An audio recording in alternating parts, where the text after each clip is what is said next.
Hello, we're continuing with the laws of the Megillah, and we are on Tafresh Pei Tes, which is 689 Gimel 3, 689.3 in the Shulchan Aruch and Mishnah Berurah. Androgynous motzi mino, an androgynous can fulfill the obligation for someone who's also an androgynous, velo she'ena mino, but not for somebody who is not an androgynous. What's an androgynous? An androgynous is a person who has both genitalia, he was born like that, and the halacha is unclear. It's unclear in the halacha if he has the din, the law of a man or a woman. Tumtum umisha chatzu eved. A tumtum is somebody also similar to androgynous, but it's a little different. A tumtum is somebody who had a piece of skin covering his genitalia, and it was impossible at the time to determine if he was a man or a woman.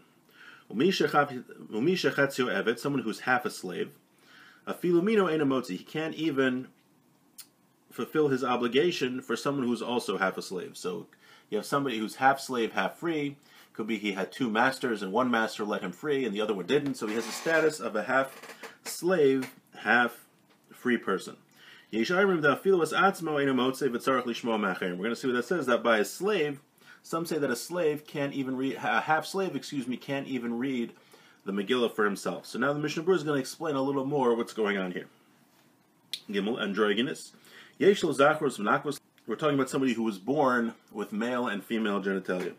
Motzi mino, the imza zachar gamza zachar. So androgynous, it's the same law for every androgynous that exists in the world. An androgynous has both male and female genitalia, and the halacha is unclear if each androgynous is a man or a woman. So if the androgynous is a man, then he can fulfill the obligation, read the Megillah to other androgynuses because they're also men. And if he's a woman, has the status of a woman, then he can fulfill the mitzvah to other androgynuses because they're also women. Or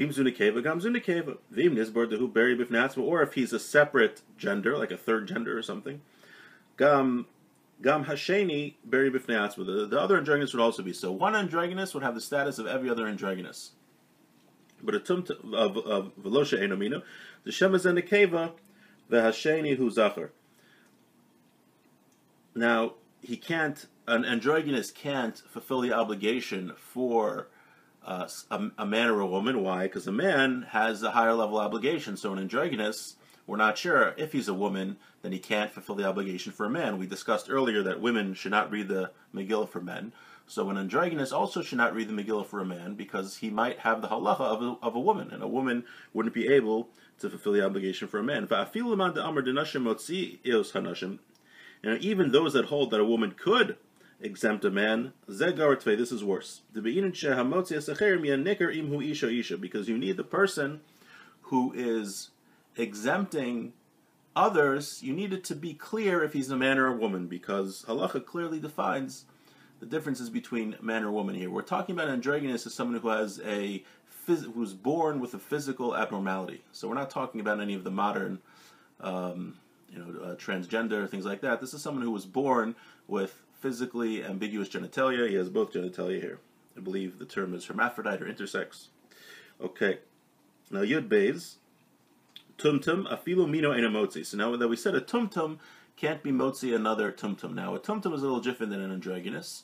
An androgynous is somebody who has both genitalia. A tumtum has a piece of skin which covers the genitalia, so you can't tell if he's a man or a woman.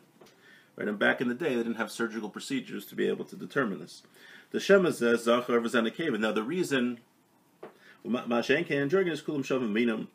now, the reason is because a tumtum, it could be that the person reading the Megillah is a woman, and the person listening to the Megillah is a man. So therefore, he can't fulfill an obligation for another tumtum. So an androgynous can fulfill the obligation for another androgynous because they all have the same halacha, but a tumtum can't fulfill for another tumtum.